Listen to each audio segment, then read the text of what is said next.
되게 날씬하시고 나이를 들었을 때 굉장히 동안이신 그런 생각까지 드는데 네. 많이 또 이게 빠지신 거군요. 예, 통통했어요. 그 암에 걸리고 더 기쁨으로 살아가신다고 했는데 실제로 몸에도 좀 영향을 주지 않았을까요? 몸이 암을 치료하다 보니까 몸이 전체적으로 다 좋아졌어요. 물론 당뇨나 뭐 고지혈증 이런 건 치료된 거는 기본이고요. 그리고 소화기관이 굉장히 좋아졌어요. 소화기관이 뭐 화장실 뭐 하루에 한 2번 가고 예, 그런 것도 굉장히 상태도 좋고요. 그리고 제가 이제 나이가 있으니까 한 50견 이런 거 이렇게 해마다 조금 있으면 몇 달 있다가 이렇게 좀 이렇게 어깨 결리고 이런 거 있었는데 그런 거 전혀 없고요. 예. 암 자체도 사실 좋아지지 않으셨어요? 암은 다 없어요. 이제 제가 10월 달에 그 CT를 봤는데 그때부터 점점 이제 CT상에서 줄어드는 게 보였고요. 그리고 또 1월 달에 본 스캔을 했는데 거기서는 육안으로 보기에는 없었어요.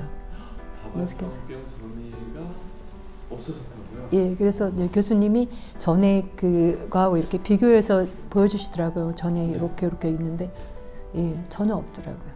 이야, 이제 식단 관리도 하셨고 어떤 걸 좀 하셨길래? 저는 끊임없이 책을 읽었어요.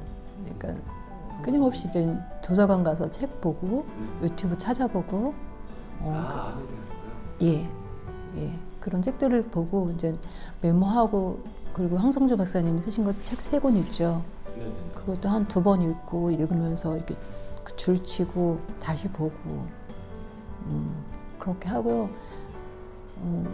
그러니까 식단도 식단이지만 운동이나 생활 어떤 그런 전반적인 것들이 다 변해야 돼요. 예. 그래서 저는 가장 중요한 게 저 마음인 것 같아요. 제가 다른 사람보다 조금 더 장점은 그냥 나를 만드신 하나님 그리고 지금 이 상황을 알고 계신 그 하나님에 대한 신뢰가 있어서 항상 그 평안한 가운데 갔던 게 저는 가장 그래도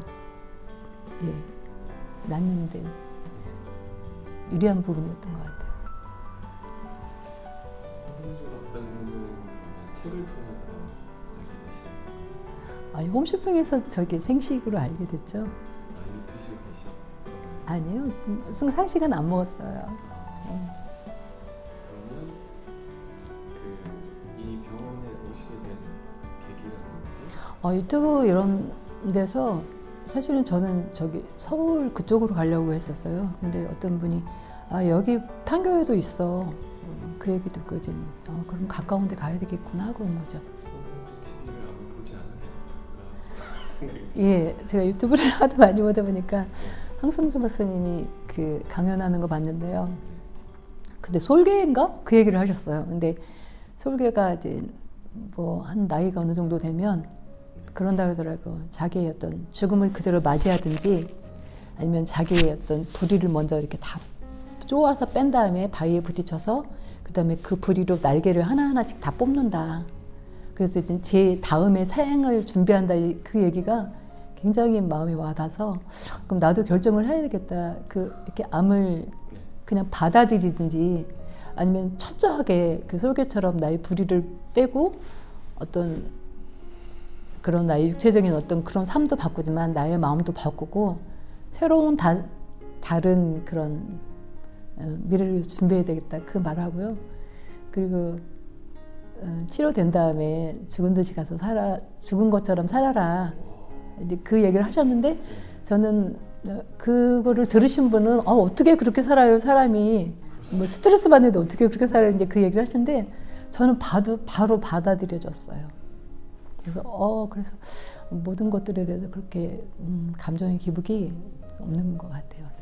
사랑의 병원에서 꾸준히 거의 뭐 꽤 되셨겠어요? 작년 8월부터 받았죠. 예. 어떤 치료를 주로 받으셨어요? 예, 미술토하고 자닥신 기본으로 받고요. 그리고 셀레나제, 그다음에 비타민 그런 거 정도. 뭐 리포토신 뭐 그런 거 받아요. 되게 많이 받으시네요. 더 있어요. 네. 치료 중에 그러면 아까 언뜻 얘기하셨는데 좀 힘들었던 부분이나 뭐 이런 적은 없으셨어요? 치료 자체가 힘들진 않았어요. 저는 이렇게 살이 빠지는 과정이나 이런 부분들이 이거 힘들어서 못하겠다 이런 부분들은 없었고요. 그냥 주님이 저는 그렇게 인도하셨다고 생각해요. 그냥 요거를 하면 그냥 다음에 또 다른 걸 할 수 있게끔 이렇게 몸이 적응되면 그렇게 끊임없이 이제 책을 봐서 그런지 그렇게 이제 열어주셨던 것 같고요. 근데 조금 하기 힘든 거는 그 황성조 박사님 소개하는 것 중에서 냉온목욕법이 있어요. 네네네.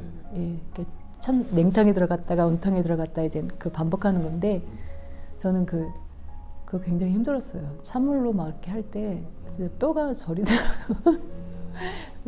뼈가 저리고 그 11월 때쯤에 앞으로 겨울 동안은 더 추울 텐데 이걸 어떻게 하나 싶었어요. 근데 한 100일만 참자 이런 마음으로 이 약물고 했거든요. 그거 좋은 것 같아요. 주위에서 좀 도움을 받으시는 것도 있으신가요? 가족들이 가장 큰 도움이에요.